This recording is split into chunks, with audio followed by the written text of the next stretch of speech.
mga balita ngayong araw ng Martes sa Bandera News TV, Cotabato. Bandera Headlines.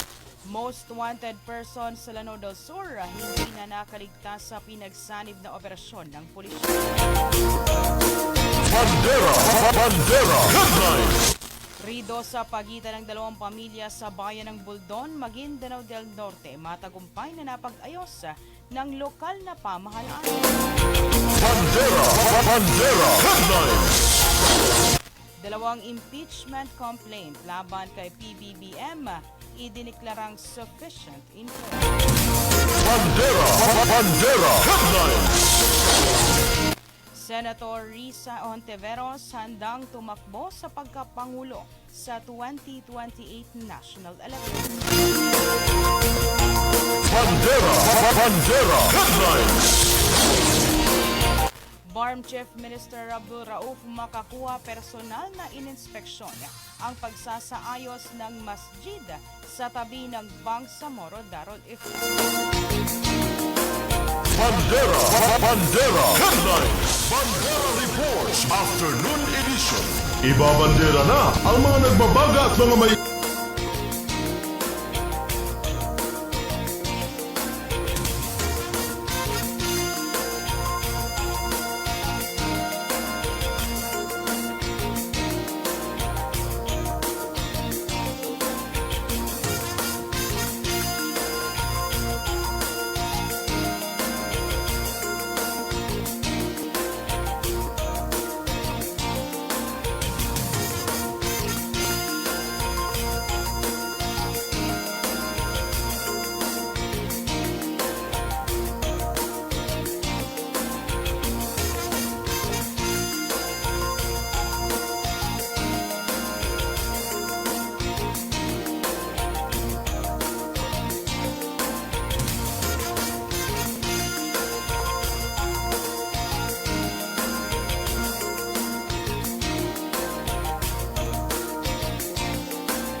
Magandang hapon mga kabandera, araw po tayo ngayon ng Martes, February 3, 2026. Mula dito sa 105.3 DX JNFM at sabayan ring napapanood live sa Channel 433 ng Maguindanao Sky Cable.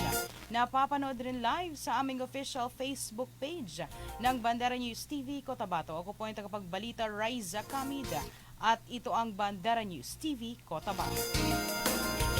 Bandera Reports Afternoon Edition.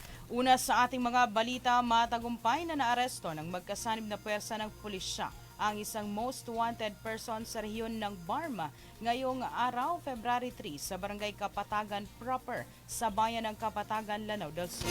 Isinagawa ang pag-aresto sa bisa ng isang standing warrant of arrest para sa kasong murder.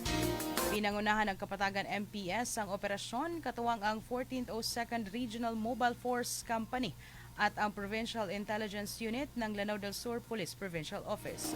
Sa kasalukuyan, nasa kustodiya na ng Kapatagan MPS ang inarestong individual para sa wastong dokumentasyon at disposisyon. Bandera Reports Afternoon Edition.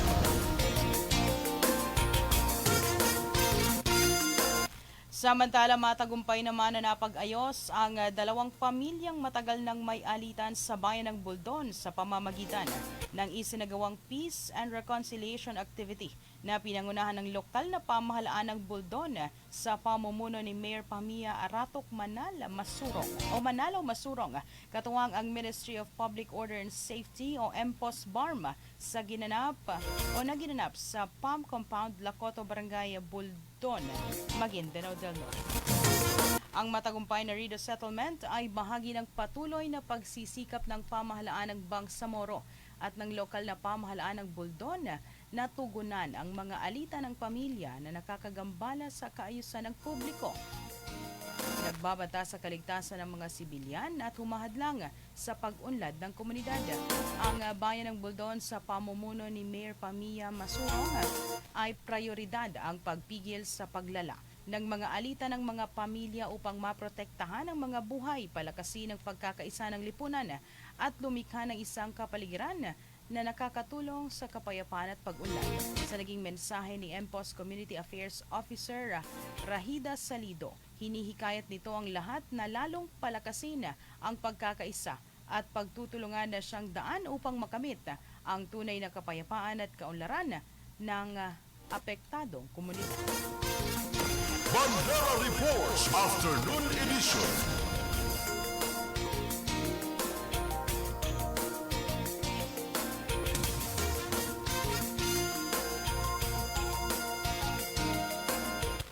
Samantala sa iba pang mga balita, sufficient inform naman ang dalawang impeachment complaint laban kay Pangulong Ferdinand Marcos Jr.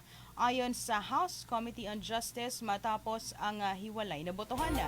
Ang reklamong inihain ni Attorney Andre De Jesus ay inaprubahan sa botong 46 ang pabor, isa naman nagtutol at isang abstention, habang ang ikalawang reklamo naman na inendorso ng Makabayan Bloc ay pumasa sa botong 35 ang pabor, 9 naman ang kontra at isang abstention. Ayon kay Justice Chairperson Representative Jervil Luistro, tumutukoy lamang ang sufficiency in form sa pagsunod sa mga formal na requirements ng reklamo. Samantala, tatalakay naman ang komite ang ngayong Martes ang sufficient in substance ang mga nasabing reklamo. Bandera Reports Afternoon Edition.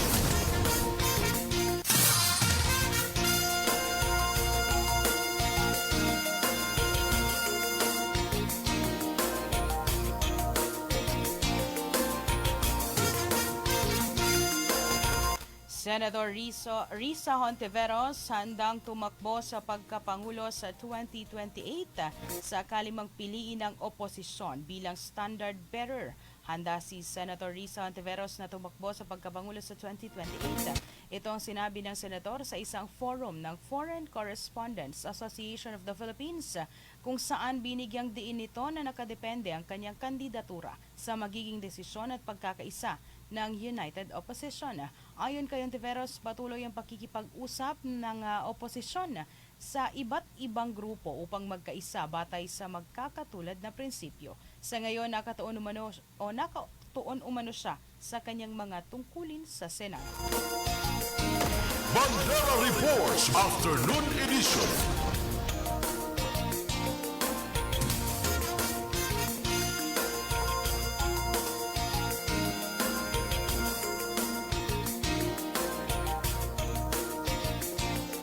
Samantala sa iba pang mga balita, personal naman na ininspeksyon ni BARM Chief Minister Abdul Rauf Makakua ang patuloy na pagsasaayos ng masjid sa tabi ng Bangsamoro Darul Ifta bilang bahagi ng mga paghahanda para sa darating na buwan ng Ramadan ngayong taon. Nais na tiyakin ni Chief Minister Makakua na maging handa ang nasabing masjid upang matiyak na maayos at ligtas na makapagsagawa ng pagsasamba ang mga mananampalatayang Muslim lalo na sa panahon ng buwan ng Ramadan. Patuloy ang determinasyon ni Chief Minister Makakua na makapagpatayo ng isang matatag na Bangsamoro na nakabatay sa pananampalatayang gabay at nakatuon sa pangmatagalang kapayapaan at moral na pamamahala. Kasama ni BARM Chief Minister Makakua sa kanyang pag-inspeksyon sa nasabing masjid, sina Bangsamoro Darul Ifta Grand Mufti Sheikh Abdul Rauf Kialani at ang Executive Director ng BDI. Bandera Reports Afternoon Edition.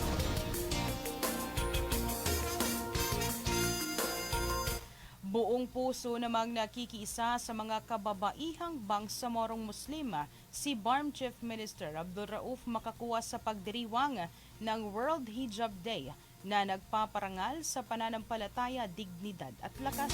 Naniniwala si Chief Minister Makakua na ang hijab ay simbolo ng katapangan at moral na katapangan na na malalim na nakakabit sa mga halagiin at paglalakbay tungo sa kapayapaan. Binigyang diin ni Chief Minister Makakuwa na kapag iginagalang ang mga kababaihan, umuunlad ang komunidad at kapag binigyan ng kapangyarihan ng mga kababaihan, umuusad ang bangsamoro. Dagdag pa ng punong ministro na ang mga kababaihan ay nangunguna, naglilingkod at nagtatayo ng mga komunidad na nagtutulak sa rehiyon ng Bangsamoro tungo sa pag-unlad.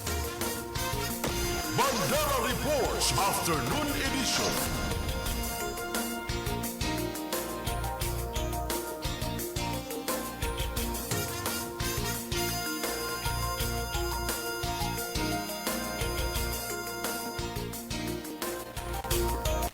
Samantala sa iba pang mga balita, nakatanggap naman ng libreng driver's license mula sa tanggapan ni BTA Deputy Speaker MP Engineer Bayintan Adil Ampatuan ang nasa 100 benepisyaryo mula sa bayan ng Dato din Sinswat, Maguindanao del Norte, Cotabato City at ilang individual mula sa mga bayan sa Maguindanao del Sur.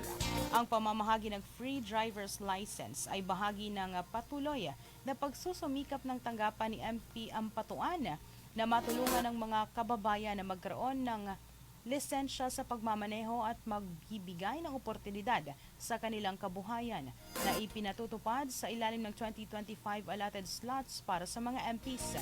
Layunin ni MP Bayintan Ampatuan na ma-address ang maraming motoristang walang lisensya upang maiwasan ang abala sa daan dahil sa kawalan ng lisensya. Ang libreng driver's license ay handog ni Deputy Speaker MP Engineer Bayintan Adil Ampatuan na naisakatuparan katuwang ang Ministry of Transportation and Communication o MOTC BARMA at Bangsamoro Land Transportation Office. Bandera Reports Afternoon Edition.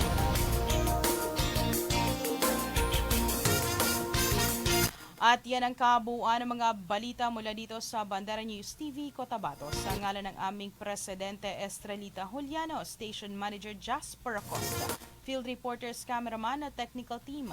Ako po ang tagapagbalita Raiza Kamid para sa pinakarespetado sa News and Current Affairs. Bandera News Philippines, basta balita, i-bandera mo.